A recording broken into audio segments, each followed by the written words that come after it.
السلام علیکم ورحمۃ اللہ وبرکاتہ دوستو، میں آج آپ لوگوں کے سامنے کچھ اہم باتیں بتانے آیا ہوں۔ میرے والد ہے الحمدللہ سامنے، اور میں ان سے کچھ سوالات کروں گا۔ اس سے پہلے میں کچھ اپنے بارے میں اور میرے والد کے بارے میں یہ بات بتا دوں کہ میں ہمیشہ میرے والد کو سنتا رہا الحمدللہ، اور خاص بات تو یہ ہے کہ میں جو ہے الحمدللہ جس طریقے سے لوگ میرے والد کو جو سو چاہتے اور میرے والد کو سنتے، ماشاءاللہ میں بھی اسی طریقے سے والد صاحب کا فین تھا، اور والد صاحب کو ہمیشہ سے سنتا تھا، اور والد صاحب کو ہمیشہ سے انشاءاللہ آگے بھی سنتا رہوں گا۔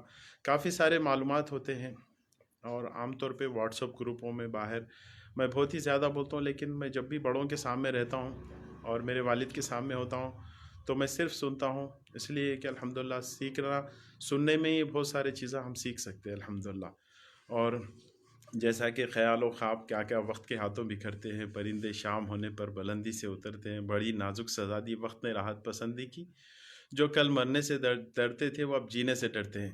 اسی طریقے سے کافی سارے اشعار جو ہے میرے والد جیسا بتاتے کہ جنہیں نانے جوہی بخشی، دلوں کو مرکز مہر وفا کر، حریم کبریا سے آشنا کر، جنہیں نانے جوہی بخشی ہے تو نے اسے بازو حیدر بھی عطا کر۔ آئیے میں میرے والد سے کچھ سوالات کرتا ہوں کہ یہ شروعات کیسا ہوئی، کہ دین کے یعنی کہ جو تاریخ اسلام کے اوپر کس طریقے سے والد صاحب کا جو یعنی کہ حافظہ ہے نام وغیرہ یاد کرنے کا، قبیلوں کا بالخصوص خاص طور پہ جو ہے عربوں کے نام اتنے سملر ہوتے ہیں کہ جیسا کہ سعد بن معاذ، سعد بن ابی وقاص، سعد بن عبادہ، ایک ہی سعد ہے لیکن جو ہے بن کے ساتھ الگ الگ ہوتے ہیں۔ تو یہ باریکیاں میں آج پوچھنے والا ہوں کہ کس طریقے سے یاد کر سکتے ہیں جو سننے والے ہیں، جو سامعین ہیں، وہ لوگ کو بھی جو سو شاید انشاءاللہ اس چیز سے ہیلپ ملے کہ کس طریقے سے ایک اللہ کے رسول صلی اللہ علیہ وسلم کے جو صحابہ کے قبیلوں کے نام، نہ صرف قبیلوں کے بلکہ اللہ کے رسول صلی اللہ علیہ وسلم جہاں پہ ہجرت کر کے گئے وہاں پر سب سے پہلے کون سا کھجور کھائے، اس کھجور کا نام۔ تو اس طریقے کے جو سو یعنی کہ نام یاد کرنا ہے، تو نام جو ہے کس طریقے کا جو ہے یعنی کہ کیا تیاری ہونی چاہیے، کیسا حافظہ ہونا چاہیے، کیونکہ میں خود ایک ایڈوکیٹ ہوں، اور میرا سبجیکٹ بھی بہت سارے جو سو ججز کے سامنے میں فائل کھول کے نہیں دیکھ سکتا ہوں، میرے کو یعنی کہ یاد ہی کرنا پڑتا ہے، میں اپنا حافظہ تیز کرنا پڑتا ہے۔ تو اسی طریقے سے میں اپنے والد سے پوچھنے والا ہوں کہ کیسا چیزوں کو یاد رکھنا چاہیں یا با۔ جی سر، السلام علیکم ورحمۃ اللہ وبرکاتہ۔ معزز سامعین، کسی بھی کام کے کرنے سے پہلے یہ ضروری ہے کہ ایک شوق پیدا ہو، ذوق ہو، اس معاملے کے اندر دلچسپی ہو، تو آپ ساری باتیں آسانی کے ساتھ یاد کر سکتے ہیں، یاد ہو سکتا ہے مکمل توجہ کے ساتھ۔ اور اگر یہ توجہ نہ ہو، یا صرف سرسری طور پر دیکھ لیں یا سرسری طور پر پوچھ لیں کر لیں، تو یہ معاملہ نہیں ہوتا۔ اس کے اندر تھوڑا سا دل جمعی کی ضرورت ہے، اور پھر دوسری بات یہ کہ اس کے اندر تھوڑا سا یاد دہانی کی ضرورت ہے، ذہن کے اوپر بوجھ ڈالنے کی ضرورت ہے، جو معاملہ ہو رہا ہے اس کو دیکھنے کی ضرورت ہے۔ تو انشاءاللہ المستعان کسی قسم کی کوئی کمی نہیں ہے، اور کسی قسم کی کوئی اس کے اندر فرق آنے والا نہیں ہے۔ اب دیکھیے، میں نظام الدین مغربی صاحب سے اور غوث حامد صاحب سے، سہیل رحمان سکندر سے، عبدالرحیم قریشی سے جو استفادہ حاصل کیا، اس کی وجہ کیا؟ میرا شوق تھا، میرا ذوق تھا، مجھے یاد کرنے کا شوق تھا، اس لیے کہ یہ شوق ہمارے والد ہم کو بچپنے میں، میرے کو اور ہمارے بھائی حی عبداللہ کو، یہ دونوں کو لے جاتے تھے۔ عاقل صاحب کے والد کا جو پنجہ گٹے میں پنجہ کون سا پنجہ ہے وہ؟ پنجا گٹا نہیں، پنجہ گٹا، گولکنڈا، ہاں گولکنڈا، ہاں گولکنڈا، نہیں جی، یہ پنجہ شاہ میں، پنجے شام۔ پنجہ شاہ میں لے جایا کرتے تھے، اور پھر اس ہدایت کے ساتھ لے جایا کرتے تھے کہ جو کچھ سنے آگے آپ سنانے والے ہیں تو پھر میں لے جاتا ہوں۔ تو ہم دونوں بھائیوں میں کمپٹیشن چلتا تھا سننے سنانے کے لیے، اس انداز سے ہم لوگ چلتے تھے۔ اور یہ الحمدللہ یہ معاملہ ایسا بڑا بعد میں کہ مت پوچھیے۔ میں 4 سال تک نظام الدین مغربی سے استفادہ ہمارے اپنے بچوں کو کرانے کے لیے مہینے میں 2 مرتبہ ہفتے کے دن لایا کرتا تھا، تاکہ بچوں کے ذہن بھی یعنی صحابہ کرام کے صحابیات سے واقف ہوں، اس انداز سے، اور میں اپنے مقصد کے اندر الحمدللہ کامیاب رہا۔ یا یہ بتائیے کہ نظام الدین مغربی صاحب کی خصوصیت کیا تھی باوجود ایک لیکچرر ہونے کے؟ ان کی اور کیا خصوصیت تھی؟ ٹھیک، ایک بات یہ کہ تاریخ کے اوپر بڑا عبور تھا، اور دوسری اور ایک بات یہ کہ حافظہ بالکل ایسے ہی تھا. اور اس معاملے میں اب نظام الدین مغربی یعنی تمام جو باتیں ہم کو بتلاتے تھے، لیکن اس کے باوجود کبھی کبھی پوچھ لیا بھی کرتے تھے کہ اس معاملے کے اندر کیا ہوا. یعنی اپنے وعدے پر، اپنے دماغ پر پورا بوجھ ڈالنے کے بعد کوئی واقعہ چھوٹ تو نہیں گیا ہے. غزوہ احد سنا رہے ہیں، غزوہ خندق سنا رہے ہیں، یا کسی قسم کا کوئی اور سنا رہے ہیں، تو میاں اس کے اندر کیا چھوٹ گیا پوچھ رہے ہیں. تو ہم بتا رہے ہیں ان کو کہ ابو عبیدہ بن جراح نے اپنے 2 دانت شہید کیے تھے اللہ کے نبی صلی اللہ علیہ وسلم کی ہیلمٹ نکالنے میں. ان کو یاد دلا دیے تو پھر انہوں نے اس کے اوپر تقریر کی. اور پھر ایک مرتبہ یہ پوچھا گیا کہ حضرت ابوبکر صدیق کو کس نے امان دی اور لے آئے؟ تو حضرت ابوبکر صدیق ہجرت کر کے چلے گئے، بدر الغمات تک پہنچ گئے تھے. ابن دغنہ نے ان کو مشورہ دیا، امان دی اور لے آئے. تو اس وقت کیا ہوا معاملہ یہ ہوا کہ ان کے امان کے اندر تو ہم خاموش رہے. جب آواز پھر بلند ہوئی قرآن کی تو لوگوں کو اعتراض ہوا. تو اس وقت ابن دغنہ نے آ کر کہا یا تو میری امان میں رہیے یا آواز کو پست کیجیے. تو اس وقت حضرت ابوبکر صدیق نے کہا کہ مجھے کسی کی امان کی ضرورت نہیں، اللہ کی امان کافی ہے. یہ معاملہ ہوا اس انداز سے. اور پھر دوسری بات یہ کہ نظام الدین مغربی الحمدللہ تاریخ کے اوپر اچھا عبور تھا، اور پھر جو جس معاملے کے اندر چاہتے اس معاملے کے اندر بول دیتے. اور اللہ سبحانہ تعالیٰ نے وہ فہم دیا تھا ان کو کہ وہ معاملہ اب آسانی کے ساتھ حل کر سکتے تھے. ہماری اتنی خوش قسمتی نہیں رہی کہ ہم نظام الدین مغربی صاحب کو دیکھیں، کیونکہ نظام الدین مغربی صاحب میں سمجھتا ہوں علی گڑھ چلے گئے شاید اس وقت. تو میں بچپنے سے تو میں دیکھا ہوں کہ جناب غوث خاموشی صاحب جن کو رفیق ملت یا کچھ لقب بھی دیا گیا تھا، تو غوث خاموشی صاحب آپ کی زندگی میں کیا اثر جو وہ کرے آپ؟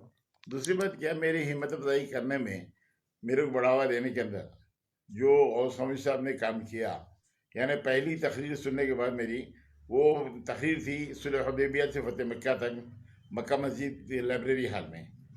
اور وہ زمانہ وہ تھا کہ نظام الدین مغربی اللہ کو پیارے ہو چکے تھے. اب وہ تمام باغ ڈور تمام غوث خاموشی صاحب کے ہاتھ میں تھی. تو غوث خاموشی صاحب جس وقت پہلی تقریر سنے تو اس وقت پہلے ایسا محسوس ہوتا ہے، ایسا معلوم ہوتا ہے کہ دکن کی سرزمین سے ایک نئے نظام الدین مغربی ابھر رہے ہیں. یہ اللہ کا کرم ہے. یہ پہلے ہی تقریر کے اندر ہمارے کو یہ اعزاز ملا، اس انداز سے معاملہ ہوا. یا کتنے سال کی ٹریننگ تھی نظام الدین مغربی صاحب کی، یا پھر آپ کا ان کا کتنے سال کا ساتھ تھا؟ تقریباً 20 سال نظام الدین مغربی صاحب کے. جی ہو، یعنی کہ جو یہاں پر کلاسز ہوتے تھے نظام الدین مغربی صاحب، کتنے سال کی کلاسز؟ بھائی وہ 1986 میں تو میں چھوڑ دیا. جی 86 سے پہلے میں العرب ایجوکیشن بورڈ کا صدر تھا. العرب ایجوکیشنل بورڈ کا صدر تھا. جی ہاں. تو اس ضمن میں میرے کو بچوں کی جو ذمہ داری تھی، جو بڑے بچے تھے جی ہاں، ان کو واقف کرانے کے لیے میں جا کر نظام الدین مغربی کو وہ ریڈ ہل سے لے کے آتا تھا، اور پھر لے جا کے ان کو چھوڑتا تھا. اس انداز سے معاملہ ہوتا تھا. تو وہ بچوں کے ذہن اس معاملے کے اندر کھلے ہیں. جی. اب ہماری بدقسمتی یہ ہے کہ لوگ ان کو سمجھ نہیں پائے.